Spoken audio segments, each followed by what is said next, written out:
Bonjour et bienvenue au 52e épisode du balado cybercitoyen, le balado sur la vie privée, la cybersécurité et la technologie. Mon nom est Catherine, je suis votre animatrice pour aujourd'hui et je suis accompagnée de Sam. Donc bonjour Sam. Salut Catherine. Donc aujourd'hui, c'est notre troisième et potentiellement final épisode sur la vie privée, donc de cette série-là qu'on vous avait préparée. Cette fois-ci, le sujet qu'on veut aborder avec vous, c'est protéger sa vie privée, oui, mais également sa sécurité lors d'une manifestation. Pourquoi on peut parler de manifestation? Ben déjà parce que c'est important dans un contexte là, de vie démocratique de pouvoir manifester. On a probablement été un peu inspiré par ce qui se passe dans l'actualité en ce moment, le fait qu'il y ait des choses qui se déroulent dans le monde qui requièrent peut-être potentiellement qu'on ait manifesté contre.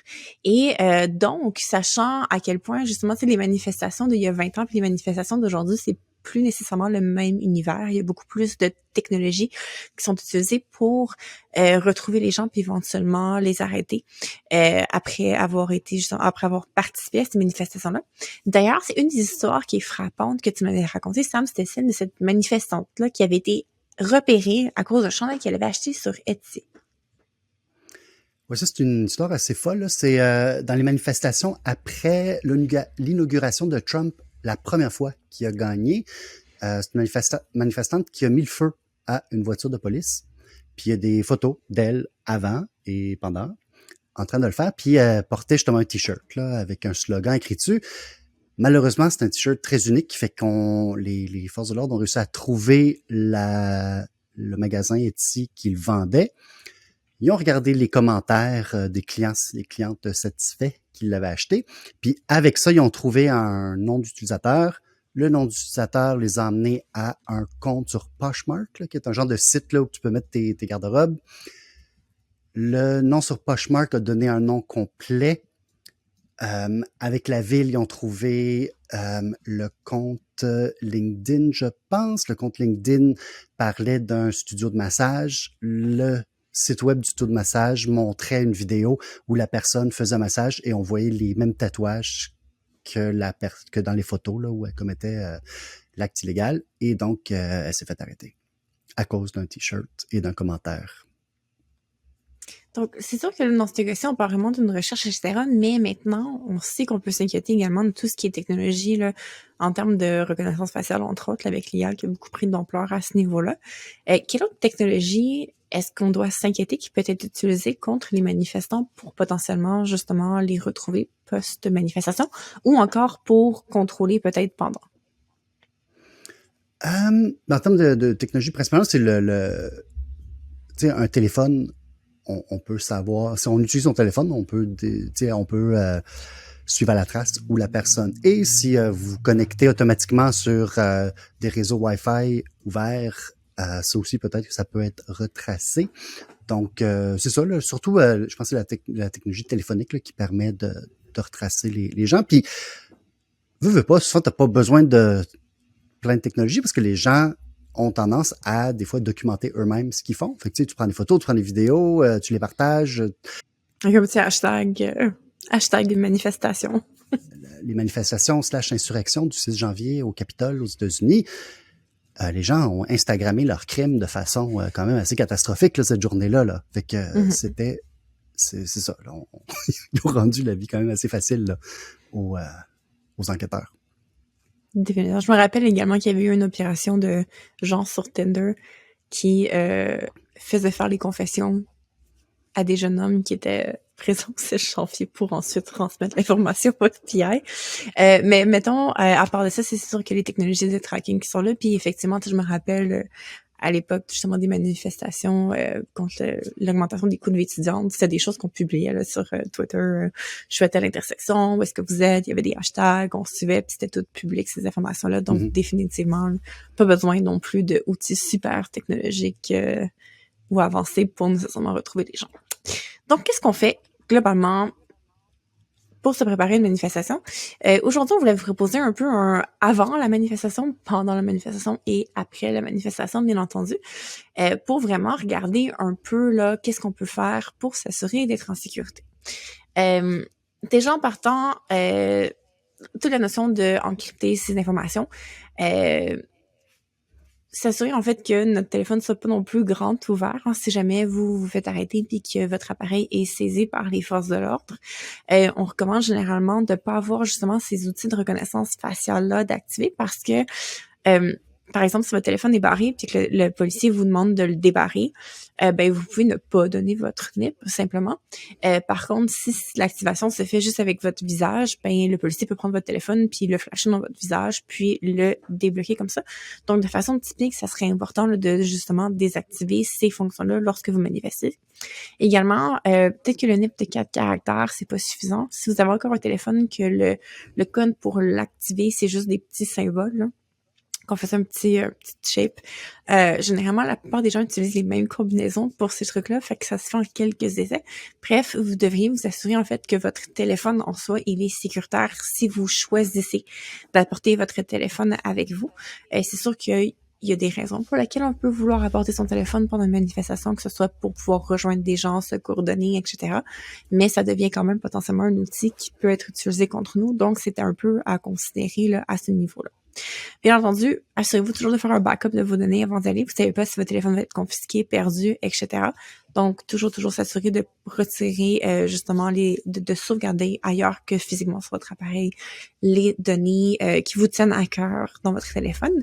Et si vous voulez communiquer avec des gens durant la manifestation, faites pas ça sur X, anciennement Twitter. Je pense pas que c'est une façon adéquate de communiquer de façon sécuritaire. Choisissez plutôt des applications sécuritaires comme Signal, par exemple. On parle souvent là, de quel est votre modèle de menace, mais je pense que ça s'applique aussi pour une manifestation. Fait que je pense que la première règle, c'est de réfléchir avant puis d'être préparé. Donc, de se préparer puis de se faire un plan là, avant de participer. Puis, une des choses quand on parle de modèle de menace, c'est de réfléchir, ben, contre quoi est-ce que je me prépare, contre quoi est-ce que je me protège. Puis, c'est la même chose dans une manifestation. C'est quoi le type de manifestation dans lequel on va? Il n'y a pas le même niveau de risque ou les mêmes choses à penser si on va, par exemple, dans la une marche familiale pour le climat, qui va avoir des enfants et des poussettes.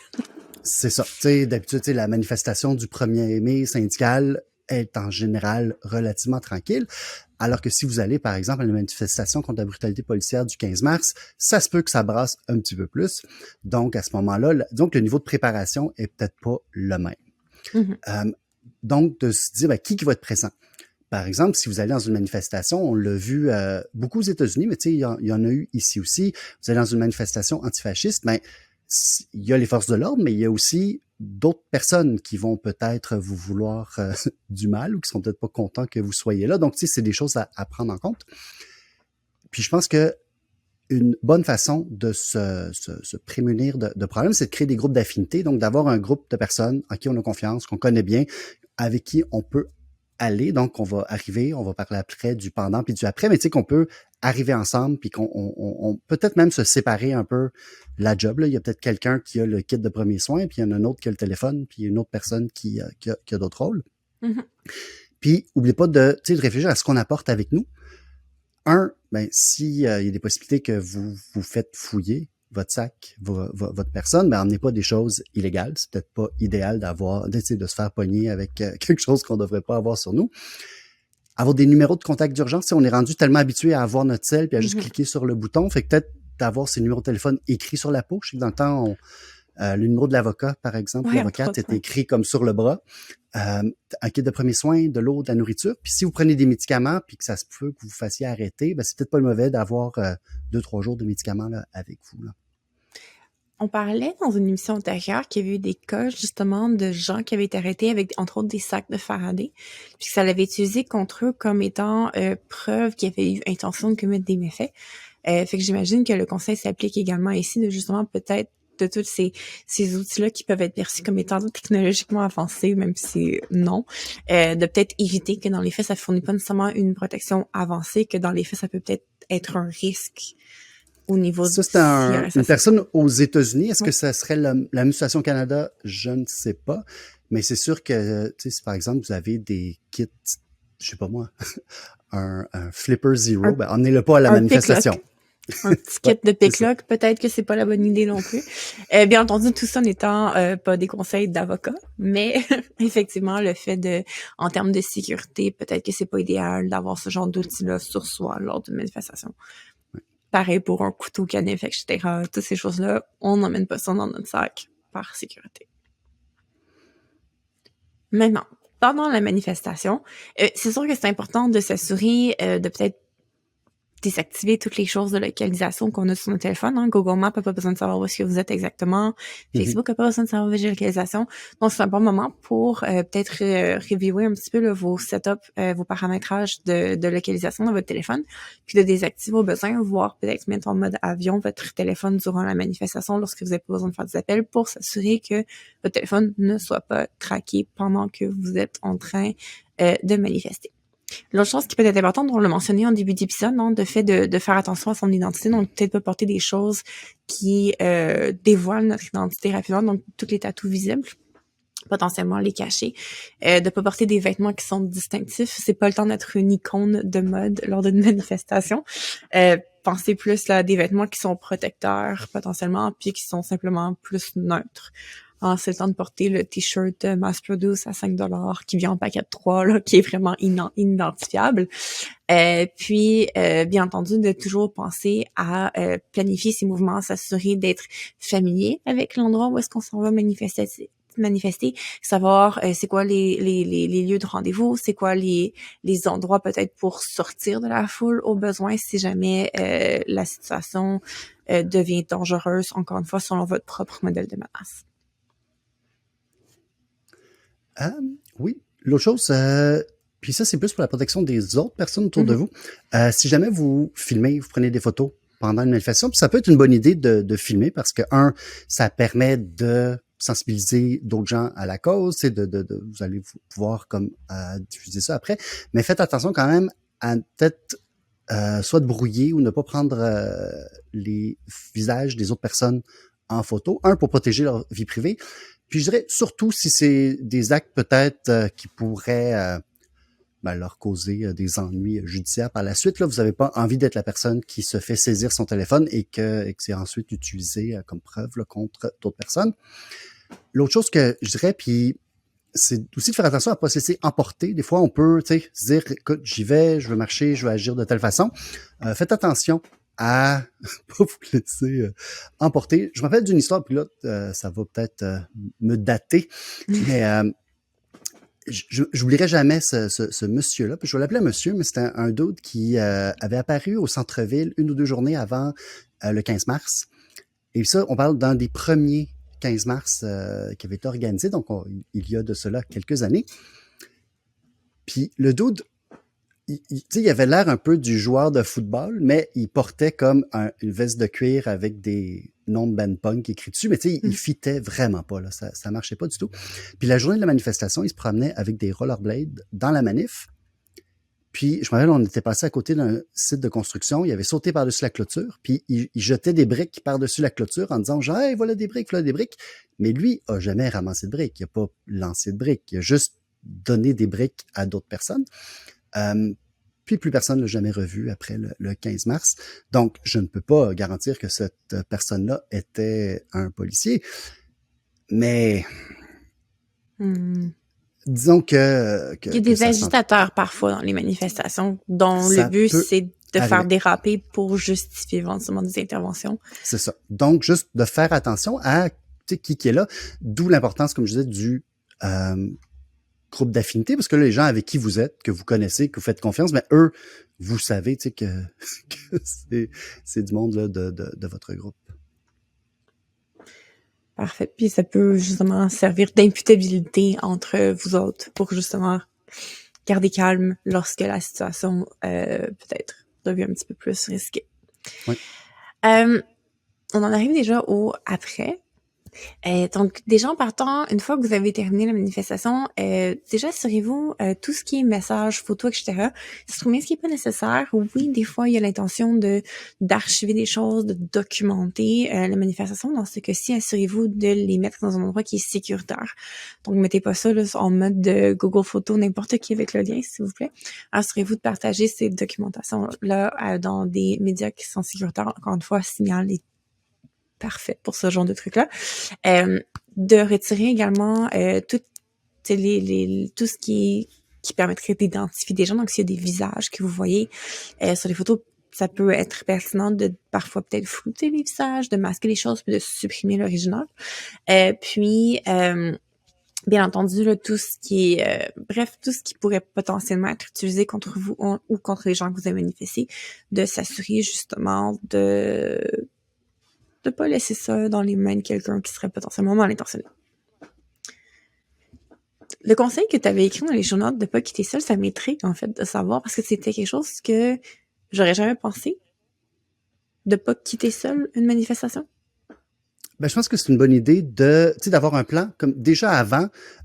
Soit d'avoir un point de rassemblement au cas où que les gens se fassent séparer, parce qu'on ne sait pas ce qui peut arriver. Vous pouvez vous retrouver, de plus être avec les gens avec qui vous êtes arrivés, mais d'avoir un point de rassemblement, de dire, ben écoute, on va se retrouver à tel coin de rue, on va se retrouver à telle station de métro, on va se trouver à tel arrêt d'autobus, à telle grange, dépendant de où dans la province vous êtes.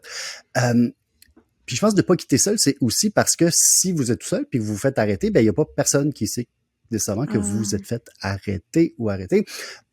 Si c'est par exemple, une manifestation antifasciste puis que vous quittez seul, ben il y a peut-être un risque de tomber sur un groupe de personnes malveillantes qui vous voudraient du mal. Donc à ce moment-là, je pense que c'est bien de quitter soit au moins à deux. Puis sinon, dans votre groupe d'affinité avec qui vous êtes arrivé à la manifestation, c'est juste s'assurer que tout le monde réussit à rentrer à la maison en sécurité. Intéressant. Quand on discutait justement de cette émission-là, une des choses qui me tracassait beaucoup, une des raisons pour laquelle ça m'intéressait qu'on discute de ce sujet-là, c'est parce que j'ai de plus en plus cette impression-là que le futur, il est pas protest-friendly, il est pas gentil au concept de manifestation, dans le sens que j'ai l'impression qu'il y a de plus en plus de répression policière lorsqu'il y a des manifestations. J'ai l'impression qu'il y a de plus en plus de lois, de réglementations qui sont lancées dans l'optique d'un peu limiter. Sur une manifestation, on se rappelle le fait qu'il fallait déclarer l'itinéraire de notre manifestation, les interdictions de porter des masques, entre autres, durant la manifestation pour potentiellement couvrir son identité. Il y a toutes les notions de reconnaissance faciale qui a pris de l'ampleur, la surveillance qui est alimentée par l'IA, les drones. On a vu des technologies utilisées contre les manifestants, entre autres, dans une vidéo qui avait été publiée récemment, qui était terrifiante, où est-ce qu'il y avait une arme quelconque qu'on n'était pas sûr c'était quoi, qui était utilisée, je pense, des ondes hypersoniques ou quelque chose comme ça, qui était utilisé contre les manifestants pour les arrêter, ce qui est terrifiant, selon moi. C'est une coche au-dessus des canons d'eau. Tout ce qui est drone, les systèmes autonomes, les appareils connectés, le géofencing, puis le fait de bloquer justement le signal pour la manifestation pour isoler les gens puis empêcher en fait que les gens puissent se coordonner. Une autre chose qui est inquiétante également, c'est toute l'arrivée des deepfakes. Fait que mettons que vous allez manifester, vous faites rien d'illégal, vous gardez ça clean, puis quelqu'un fait un deepfake de vous en train de commettre un crime, ça peut être un autre enjeu qui est relativement récent dans l'écosystème des risques. Puis, mais c'est sûr que quand on regarde au niveau politique aussi les tensions qu'il y a, c'est sûr qu'au Canada, on est un peu c'est peut-être moins urgent. Mais tu sais, mettons en ce moment, ce qui se passe aux États-Unis, j'imagine qu'il y a beaucoup de citoyens américains qui sont inquiets puis qui doivent probablement protester des choses qui s'en vont pas dans la bonne direction. Puis, ben, ce genre de contexte politique-là, généralement, est très opposé au concept démocratique de manifester. Donc, pour moi, j'ai l'impression que c'est probablement un épisode qu'on va devoir référer dans le futur au fur et à mesure que ces situations politiques-là évoluent.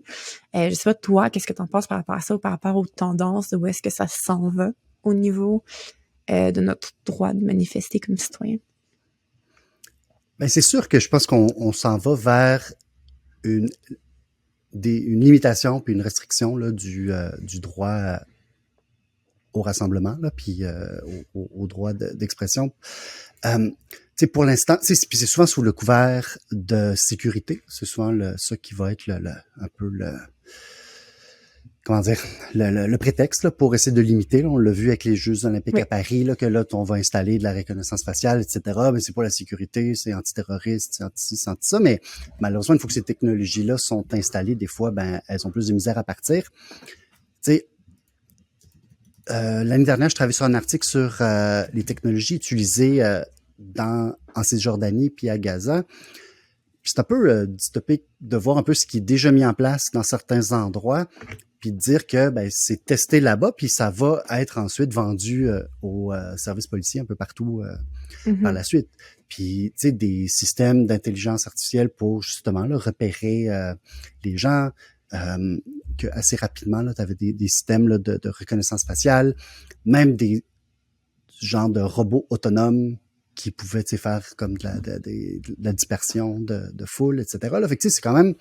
Oh oui, non, je pense que c'est bien dit. Puis en même temps, je pense qu'il faut pas non plus aller dans l'autre extrême puis se dire « Ah, c'est complètement dangereux, je peux pas manifester », puis tout ça, parce qu'on faut pas non plus se décourager puis dire qu'on peut pas s'exprimer, là. Je pense que c'est juste d'être intelligente et intelligent, puis de se préparer en conséquence, là. Ce que tu dis par rapport au fait de pas tomber dans la peur non plus, c'est la notion de pas obéir en avance, en fait, là, qui est très importante dans ce genre de lutte-là. Puis, tu sais, quand tu parlais de la notion de sécurité, je pense que c'est dur de passer à côté de la fameuse citation, là, qui va un peu en mode si t'es prête à sacrifier un peu de liberté pour un peu de sécurité, tu mérites ni l'un ni l'autre, qui est quand même une citation intéressante dans le contexte, justement, là, du droit de manifester puis des raisons d'implémenter des mesures de sécurité dans ce contexte-là. Est-ce que tu as des choses à ajouter, ça? Non, mais tu sais, je pense que c'est quelque chose comme, tu sais, on a vraiment fait un survol, puis il y a probablement plein de techniques plus précises, tu sais, qui sont peut-être pas pertinentes là pour une émission un peu grand public, là.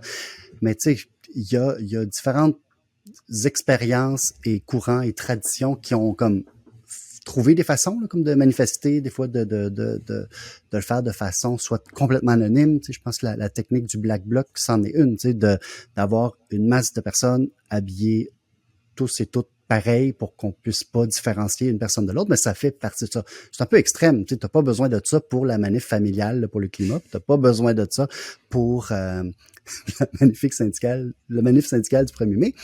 Mais si à un moment donné, ça devient illégal de manifester, ça peut être une façon de pouvoir le faire, puis d'exercer là justement sa liberté d'expression, mais de façon sécuritaire. Là. Intéressant. Ça me rappelle beaucoup, en fait, les techniques de protection qu'on avait quand je travaillais à Radio-Canada, justement, puis qu'on envoyait des journalistes dans des zones plus à risque, entre autres des zones où est-ce qu'il y a de la guerre. Toutes les méthodes de protection pour s'assurer que si l'armée débarque, etc., comment rester en sécurité. Je trouve qu'il y a beaucoup des mesures de protection qu'on suggérait aujourd'hui qui sont très proches, en fait, de ces stratégies-là qu'on offrait. C'est sûr qu'on allait un petit peu plus loin techniquement là, dans le staging du téléphone, etc. Mais au final, je trouve que ça ressemble beaucoup là, dans la façon d'être. Donc, définitivement, peut-être qu'il y aura un jour une partie 2 à cet épisode-là où est-ce qu'on voudra se plonger un peu plus en profondeur.